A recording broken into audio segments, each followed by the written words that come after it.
Chapter 31, Home Again. I had a great time as a repo man. I got no complaints. It was a fun job. It paid well. Alabama Auto Adjusters took good care of its employees, and for that I'm thankful. There's always something interesting going on. Like the time I picked up a Ford Explorer from Decatur Impound once, it was a biological hazard. Some guy had committed suicide in the car, and there were bits and pieces of human tissue everywhere in that vehicle. I just picked it up and stored it till the transporter came for it. I wasn't about to try to do a condition report on that car. But all the time I spent doing repos, I knew I wasn't doing what I was supposed to be doing. I had surrendered my life to preach years before.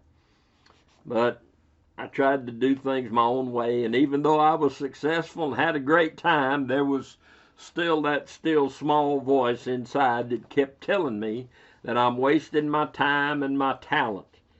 It was that voice that I tried to ignore that said I needed to get my heart right with God and get back in church. It didn't help that I kept running across Christians who would encourage me to get right. There was a lady in Attala whose car I repoed once, and she had it parked on the street in front of her house, which was a steep walkway up to the, up to the house from the street. And there was a Bible in the seat, so I felt like I ought to give her a chance to get her personal property out.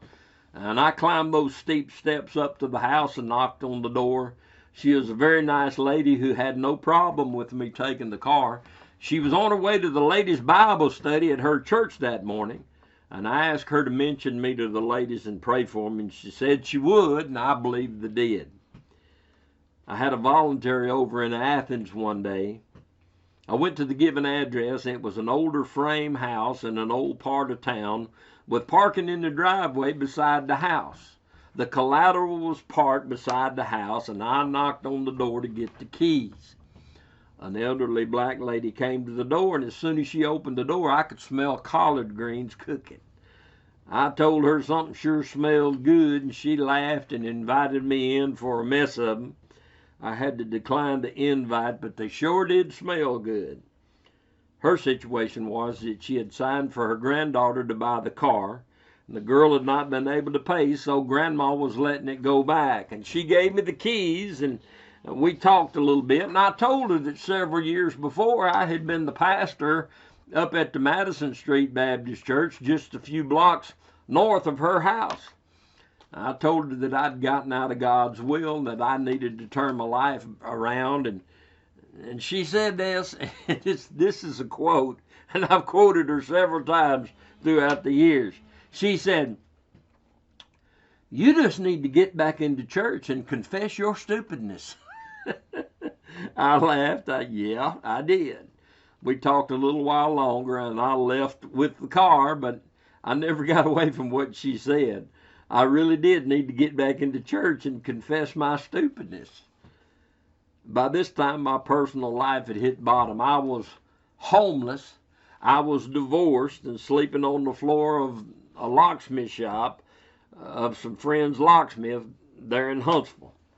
I was drinking too much. And that addiction started innocently enough. A lot of times we want to run somebody down for getting in a mess like that. I mean, I take the blame for it. But I drank some Crown Royal once when I had the flu.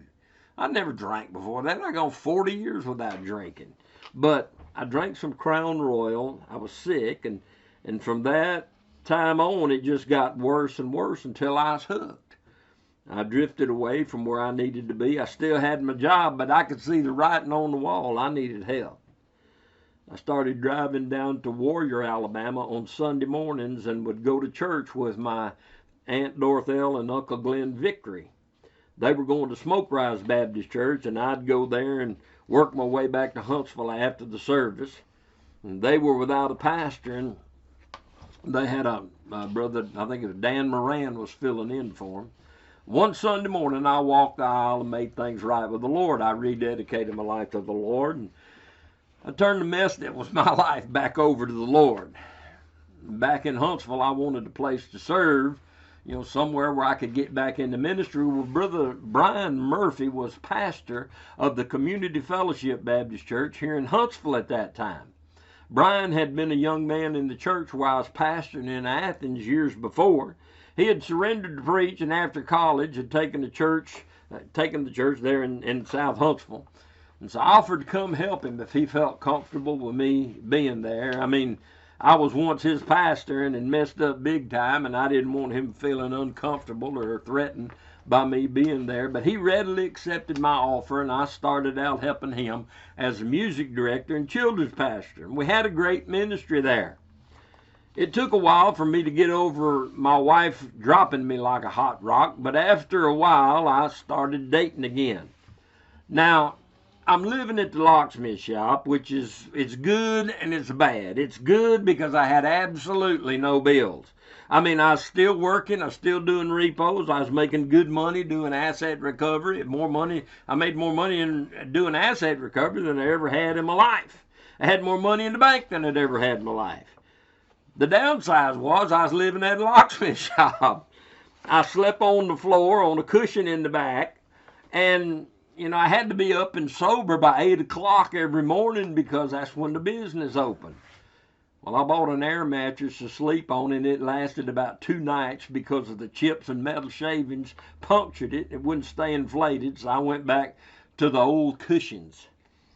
The owners of the shop, Scott Mannis and Andy Clemens, had been my friends for years. My father-in-law, Buddy Blair, had started the shop years ago, Blair & Sons Locksmith on Jordan Lane. When Buddy passed away, we sold the shop to them, and I used them to make keys for my repoed cars, and my fax machine was at the shop, and so actually I would stay at the shop 1 or 2 nights a week because I lived in Georgia. And so when my marriage fell apart, they said, well, just stay here, just sleep here. And I did. I thought I would try this new online dated thing I'd heard about, and so I had my computer at the shop, and I went online and took the plunge. I went on them all. I went on all of the free sites. I went on Plenty of Fish. I went on Match.com. I went on Relationships and many more. I went on all of them that I could find. I was having a great time. I didn't date a lot, but I sure did talk to a lot of nice women. And let me warn you, too, I learned some things while I was doing this. If a woman doesn't put her picture online, there's a reason she don't put her picture online. I just leave that to your imagination. But and I found this one site called Elena's Models. Now, Elena's Models was strictly beautiful women, and they were all beautiful, and they were from the recently opened communist country. Now we're talking 20 years ago. This is 20 years ago. When the Berlin Wall came down, much of the economies of those countries fell on hard times. And women of those countries wanted out. I paid the fee to join for a month of Elena's Models. Remember, I'm living at the locksmith shop. I don't have no bills, and so I paid it. And these women were beautiful. And they didn't let anybody that was less than beautiful on their site. And they were doctors. They were engineers, all kinds of professional women. Their economies had collapsed and they were underemployed, and so I would correspond with them, and I corresponded with a lot of them, and Ukraine, Romania, wherever. But I noticed that all of their letters, their letters went like this. The letter you got, I like you. The second one was I love you, and the third one was come get me. We used to laugh. I'd read those. Scott would come in the morning, and I would read them. I even tried eHarmony. I paid for a month on eHarmony, and I sat down there and I put down my 29 dimensions of compatibility, and I waited for the perfect wife. Well, they paired me up with one lady, just one. She was a boar hog hunter and owned a business making protective gear for boar hog dogs. I'm not kidding. We may have talked once, but we never met in person. I have a policy of not dating somebody who can beat me up. Okay. All right, so I'm a Christian man looking for a Christian woman. I want to do it right this time. You know, I'm gonna turn it over to the Lord. It's all gonna work out. And so I forget the name of the one that I went on. I may have been relationships, but I tried the Christian dating sites, and you know the woman, when you go online and join the site, they ask you, the women will answer questions and you answer questions, you know, and so the woman that that are looking at the site, they can see your answers and tells a lot about you, and you can see their answers. It tells a lot about them. Well, like I said, you know, I can behave if I have to, but I don't like to, and if I have to, I can be. But I like to cut up. I like to have a good time. So when I answered the questions, I answered in an entertaining manner. One of the questions was, what is your biggest pet peeve? Well, now, I've been a repo man. I've been driving for hours a day. You know, I'm driving, and I said, my biggest pet peeve is people who drive slow in the left lane. I said, I think people who drive slow in the left lane ought to be taken out and shot. Shot in Christian love, mind you, but shot nonetheless. Can you believe that a woman wrote me, and she had an issue with that? Can you believe that? She said, this one lady wrote, she said, I can't believe that you'd put that on a dating site, that somebody drives slow in the left lane ought to be taken out and shot. I wrote her back and I said, well, I guess we won't be going out then, will we?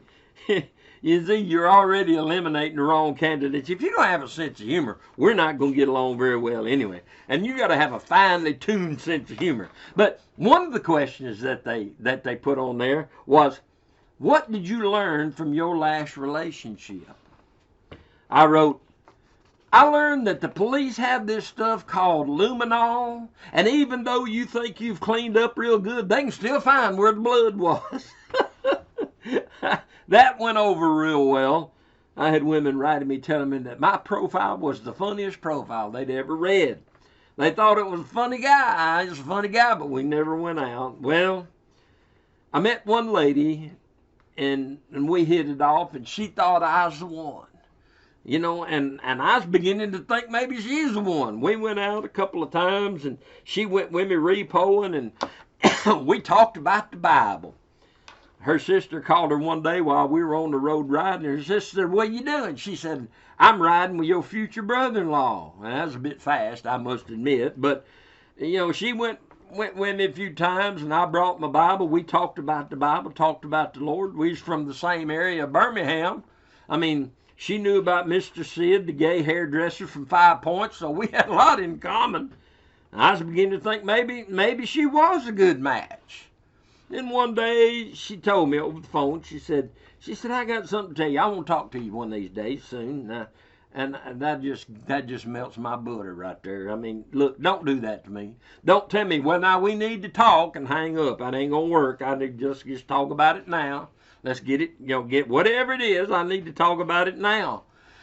And she said, well, you know, I've been dating this guy, and we're not seeing each other right now. But, you know,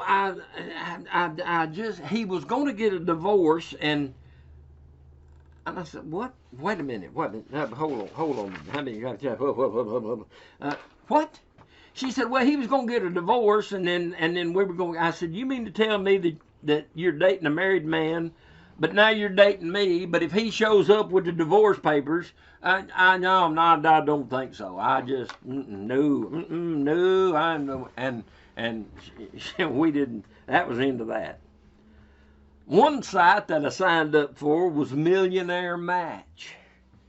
I filled out my profile and I waited. My buddy Scott, one of the locksmiths, he said, you ain't a millionaire. Why are you on there? I said, I may not be a millionaire, but that don't mean I don't want to marry one. Another site was on MySpace. Now that'll tell you how long ago this was. MySpace had a dating area on it. I don't even know if MySpace, I'll have to look on there. I don't know if MySpace is still running. But I would run a scan of eligible candidates within a certain radius, and several women would pop up. I'd read the profile, and I talked to several, and we may have even gone out, you know, a time or two, but still no luck. But just one lady kept popping up. She was a widow.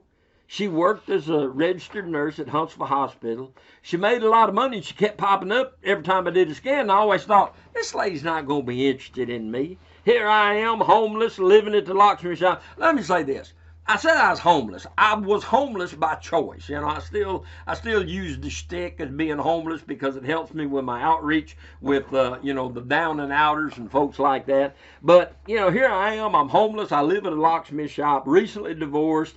You know, I'm a repo man serving at a church here in town. No way she's gonna be interested, but she kept popping up. So finally, I contacted her. She seemed like a nice lady, so we decided to meet for lunch. We met at the Cracker Barrel in Madison, and Regina Hopper brought along a friend, Summer Goodner, as a chaperone. So me and Regina and Summer, we met, and I passed the first interview, and the rest is history. We got married on 7/7/7. I figured I needed all the luck I could get, and we've been serving together at the Meadow Drive Baptist Church in Huntsville for about, it's been about 14 years now. I'm a full-time pastor, and she's my biggest supporter. The Lord's been gracious. He delivered me from alcohol. He put my life back together, and we've been blessed. But you know, I still think about my days as a repo man. I miss it, but I don't miss it. You know, those days were, I mean, I loved it. It's like Charles Dickens, I think, in one of his books said it was the best of times and the worst of times. My old boss, Josh Parker, he'll call me up every now and again when he gets in the Huntsville area. We'll meet for lunch, and I've helped him pick up a vehicle or two throughout the years. I'm probably too old to repo on my own now anymore. My eyesight's not what it used to be, and I guess I'll keep doing what I should have been doing all along, serving the Lord. But I hope you enjoyed these stories. I mean, they're all true. It's been fun. And listen, if I can ever help you with anything, get in touch with me. I'll give you my email address below, but get in touch with me. If you'd like an old repo man to come speak at your school, church group, civic organization, bar mitzvah, whatever, I'll be glad to do it. If you've never trusted Christ as your Savior, you ought to think about that. And doing that soon. Man, we're living in tough times. But God bless you, my friend, and stay current. My mailing address is jsa120957@gmail.com, or you can find me on YouTube at the Repo Man 1957. If I can help you with anything, get in touch with me. God bless you. Be careful out there and have a great life.